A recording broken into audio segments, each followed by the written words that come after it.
Le souhait que nous avons dans cette campagne des fraises au printemps, c'est de tenter de nous responsabiliser tous ensemble sur les liens de cause et effet entre nos choix alimentaires, c'est-à-dire ce que nous décidons de mettre dans notre assiette, et les impacts négatifs ou positifs sur la crise alimentaire, la crise énergétique, la crise climatique et également la crise de la biodiversité. Quelques exemples probants. Quand on sait par exemple qu'avec un bœuf, on pourrait nourrir 1500 personnes, mais qu'avec la nourriture qu'il a fallu utiliser pour élever ce bœuf, on pourrait en nourrir 15 000,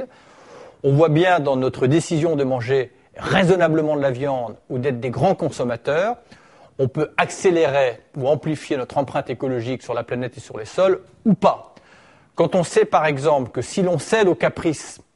de manger des cerises en hiver, il faut 20 fois plus d'énergie pour les emballer, les réfrigérer et les transporter que pour les produire, on se dit que quelque part, cette décision-là participe à cette civilisation du gâchis. Quand on sait que dans un pot de yaourt à la fraise,